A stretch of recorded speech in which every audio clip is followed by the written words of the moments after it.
மாண்புமிகு பேரவைத் தலைவர் அவர்களே, மாண்புமிகு முதலமைச்சர் அவர்களே வணக்கம். மாண்புமிகு எதிர்க்கட்சி தலைவர் அவர்களுக்கும், மாண்புமிகு அமைச்சர் பெருமக்களுக்கும், மாண்புமிகு கட்சி தலைவர் அவர்களுக்கும் மாண்புமிகு உறுப்பினர் அவர்களுக்கும் வணக்கத்தை தெரிவித்துக் கொள்கின்றேன். காவிரி நீர் நம்முடைய தமிழ்நாட்டின் உயிர் நாடி. 30 நம்பிதான் இருக்கின்றன.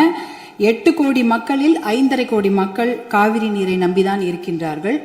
காவிரி நீர் பார்த்தீங்கன்னா குடகு மலை, அதாவது கூர்குல கர்நாடகாவில் ஆரம்பித்து மேற்கு தொடர்ச்சி மலை வழியாக தர்மபுரி மாவட்டத்தில் தான் தமிழ்நாடுக்கு முதல்ல வருகிறது. தர்மபுரி மாவட்டம் பிலிகுண்டுல தான் அது உள்ள தமிழ்நாட்டுக்குள்ள நுழைகின்றது.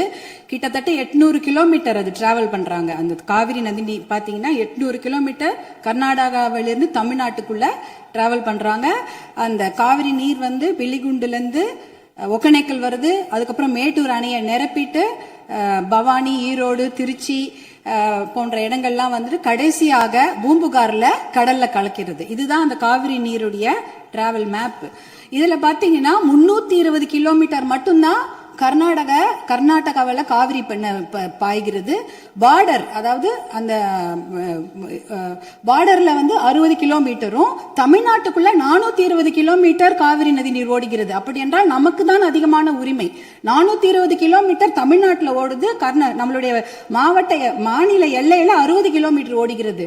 அப்படி என்றால் கிட்டத்தட்ட 740 டிஎம்சி தண்ணீர், காவிரி நீர் இருக்கிறது என்றால் அதற்கு அதிகமான உரிமை நமக்கு தான் இருக்கிறது. கிட்டத்தட்ட 400 டிஎம்சி தண்ணீர் வந்து தமிழ்நாட்டுக்கு உரிமையான தண்ணீர், நமக்கு பாதிக்கப்பட்ட தண்ணீர். ஆனா நாளடைவில் அதை குறைஞ்சி 205 டிஎம்சியா குறைச்சிட்டாங்க. 192 டிஎம்சி அதை குறைச்சிட்டு இன்றைக்கு 177 டிஎம்சி தண்ணீர் தான் தமிழ்நாட்டுக்கு என்ஷூர் பண்ணியிருக்கிறாங்க. அதாவது அந்த காவிரி நடுவர் மன்ற தீர்ப்புல பாத்தீங்கன்னா Karnataka has to ensure to give Tamil Nadu 177.25 TMC தண்ணீர்னு அங்க வாக்கியங்கள் வருது. இது 178 டிஎம்சி நமக்கு இறுதி தீர்ப்பின்படி வர வேண்டிய தண்ணி. ஆனா என்ன பாத்தீங்கன்னா நம்ம வந்து கடைமடை மாநிலம், கர்நாடக அரசு முதல் மடை மாநிலமாக இருக்கின்றது.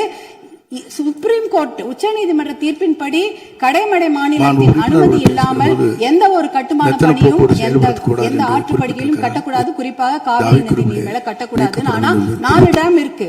1931 கிருஷ்ணராஜசாகர் டேம் இருக்கு. அது வந்து ஆங்கிலேயர் காலத்தில் கட்டப்பட்ட டேம். அதற்கப்புறம் 1970களில் 3 டேம் கட்டியிருக்காங்க. ஹாரங்கி, கபினி, ஹேமாவத்தின்னு. இந்த 4 டேமும் சேர்த்து இந்த அணைகள்ல கிட்டத்தட்ட 115 டிஎம்சி தண்ணி தேக்கி வைக்க முடியும். மேகதாட்டுல புதுசாக அணை கட்டினாங்கன்னா அதுல 70 டிஎம்சி தண்ணி தேக்கி விட முடியும். அப்படி பார்த்தீங்கன்னா கொள்ளளவு 185 டிஎம்சி தண்ணீரை கர்நாடக அரசு தேக்கி வைத்து விட முடியும். நமக்கு வர வேண்டிய 177 தண்ணி டிஎம்சில ஒரு சொட்டு நீர் கூட தமிழ்நாட்டுக்கு வர முடியாது. அப்படி என்றால் டெல்டா மாவட்டம் பாலைவனமாகிவிடும். குடிநீருக்கு மிகப்பெரிய பிரச்சனை ஏற்பட்டுவிடும். ஏன்னா 5.5 கோடி மக்கள் அந்த காவிரி தண்ணியை தான் நம்பி இருக்கிறாங்க. இதனால மிகப்பெரிய பிரச்சனை ஏற்பட்டு விடும். அதுல பாத்தீங்கன்னா இப்ப வந்து கர்நாடகாவுக்கு உரிய நீர் வந்து 284 டிஎம்சி தான்.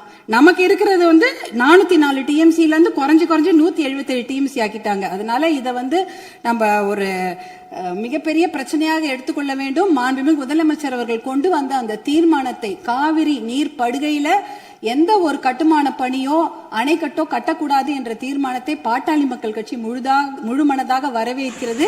அதற்கு எங்களுடைய முழு ஆதரவை நாங்கள் தெரிவித்துக் கொள்கின்றோம். குறிப்பாக ஜூன் 12ஆம் தேதி மேட்டூர் அணை, அது வந்து 92 டிஎம்சி பிடிக்கக்கூடிய அணை. ஆனா அதுல இன்னைக்கு பாத்தீங்கன்னா 40 டிஎம்சி தண்ணி தான் இருக்கு. ஏன்னா அந்த தண்ணிய கூட இன்னைக்கு குறுவை சாகுபடிக்கு கொடுக்க முடியல. குறுவை சாகுபடி வந்து வடகிழக்கு, அதாவது சவுத் வெஸ்ட் மான்சூன், தென்மேற்கு மான்சூனை நம்பிதான் இருக்கிறது.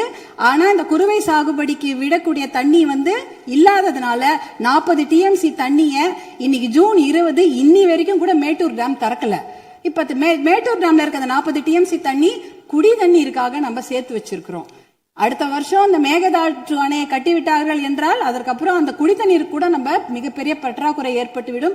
இதையெல்லாம் கருத்தில் கொண்டு நாம் மேகதாட்டு அணையோ எந்த ஒரு கட்டுமான பணியோ கர்நாடக அரசு கட்டாமல் பார்த்து கொள்ள வேண்டும். உச்சநீதிமன்ற தீர்ப்பு தமிழகத்துக்கு சாதகமாக இருக்கிறது. காவிரி நடுவர் மன்ற தீர்ப்புகளும் நமக்கு சாதகமாக இருக்கிறது. இதை நாம் முனைப்புடன் இருந்து தொடர்ந்து செயல்பட்டு இந்த மேகதாடு அணை கட்டுவதை தவிர்க்க வேண்டும். அதற்காக மாண்புமிகு முதலமைச்சர் கொண்டு வந்த இந்த தீர்மானத்தை பாட்டாளி மக்கள் கட்சி முழு மனதாக வரவேற்று ஆதரவளிக்கிறது. வாய்ப்பு கொடுத்ததற்கு நன்றியை தெரிவித்துக் கொள்கின்றேன். நன்றி, வணக்கம்.